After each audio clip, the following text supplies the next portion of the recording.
देखिए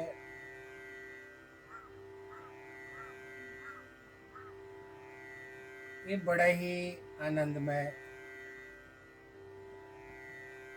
प्राकृतिक नेचुरली स्थान है।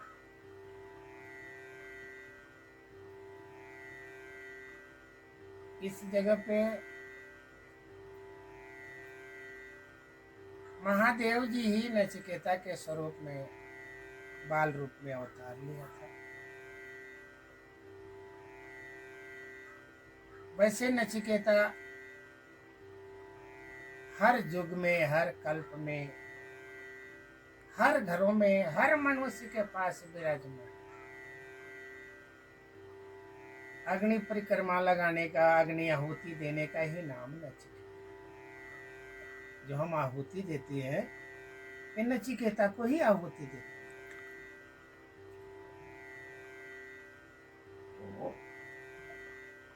जब से जगत की सृष्टि हुई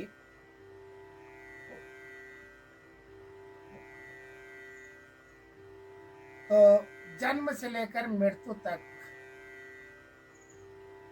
जगत देखता है।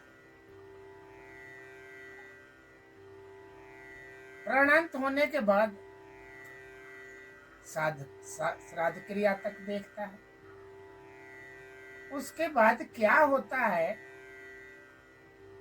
ये किसी को मालूम नहीं। इसी को निवारण करने के लिए स्वयं महादेव जी ही नचिकेता के रूप में प्राकृतिक रूप से अवतार लिया था।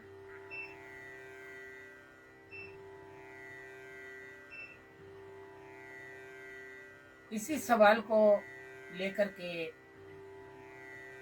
ब्रह्मपुत्र नारद अनंत अवतार में यमराज के पास आए थे और उन्होंने पूछा था कि जीवन मृत्यु का क्या रहस्य है।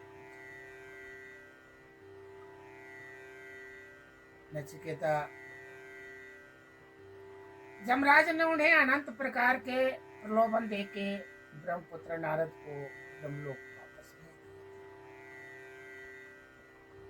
इसी स्थान में सर्वप्रथम सावित्री अपने पति सत्यवान के प्राण को लौटाने के लिए इसी यमद्वार पे आई थी। यहाँ से बैक साइड में यमद्वार नेचुरली।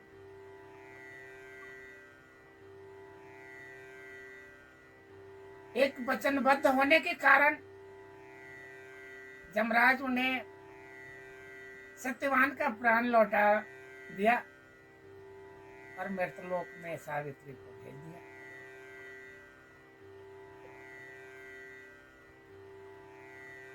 दूसरे चांस में ब्रह्मपुत्र नारद आए। तीसरे चांस में प्रथम बार नचिकेता स्वयं यमराज से मिलने गए। इसका कारण यह हुआ कि जब उनके पिता उदालक ऋषि 5 वर्ष की अवस्था में कहा कि बेटा वन में जाओ, फल फूल ले आओ, जिससे कि मैं हवन यज्ञ कर सकूं, पितरों की पिंड दान होती है। तो नचिकेता को बहुत भयंकर सस्पेंशन हो गया। कई सवाल खड़ा हो गए मार्ग में कि यह हवन यज्ञ से, पितरों की पिंडदान आहुति देने से पितरों की मुक्ति हो जाएगी। मुक्ति के बारे में बड़े बड़े ज्ञानी ध्यानी वेद वेदांत भिन्न भिन्न प्रकार के धर्म आस्था न जाने अनंत प्रकार के सतगुरु यही कहते आ रहे। बहुत पुरानी परंपरा है कि दान करो, पुण्य करो, सेवा करो, सत्कार करो, मुक्ति मिल जाएगी। लेकिन मुक्ति मिलती नहीं है। सेवा करने में पूरा जीवन व्यतीत कर देता है, समय अनुसार हो सकता है नहीं। दान पुण्य करते करते प्राणंत हो जाता है, भजन कीर्तन करते करते प्राणंत हो जाता है, वेद वेदांत चलाते चलाते पीढ़ी दर पीढ़ी बदल जाता है। अब मुक्ति कैसे होती है? क्योंकि उसके कर्म के अनुसार उसे अनंत प्रकार के मृतलोक में आकर के 184 में फिर दोबारा भटकना पड़ता है।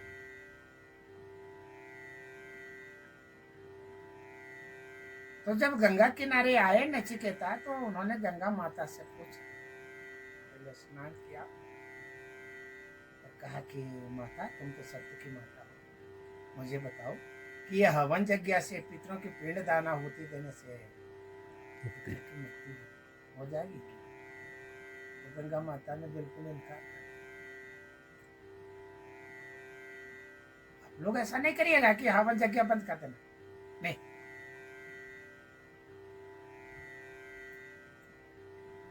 पितरों की मुक्ति कैसे होगी?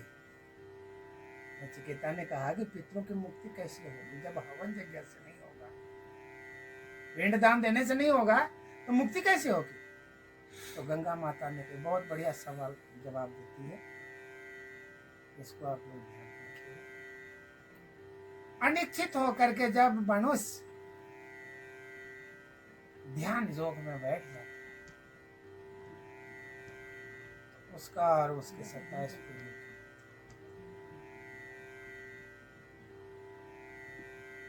तो नचिकेता सर्वप्रथम यहाँ यमराज से मिले। उन्होंने आग्रह किया यमराज से कि मैं आपके यमलोक देखना, वहां देख कर्मों के अनुसार मनुष्य जो है सो स्वर्ग नरक यातनाएं देखता है। वहां देखा उन्होंने, दंडित करते देखा तो विचार करा कि जिसको दंड मिल रहा है, हो सकता है ये मेरे ही पितृगण हो, कल को मेरी भी मृत्यु होगी तो मुझे भी ऐसे ही दंड मिलेगा।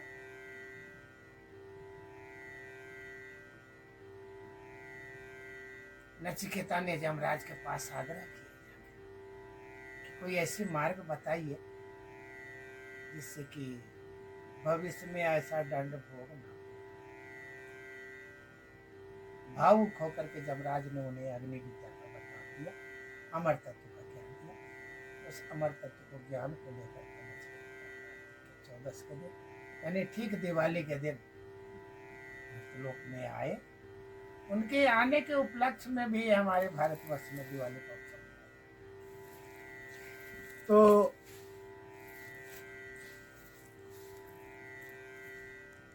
मुक्त जो है हमारे भारतवर्ष में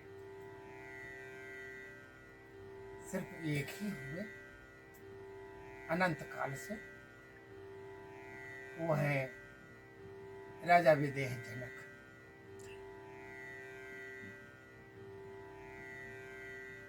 और मुक्ति और स्वर्ग इसी धरती पे होता है, शरीर छोड़ने से पहले होता है, जीवित रहने के बाद भी वो मुक्त है, और शरीर छोड़ने के बाद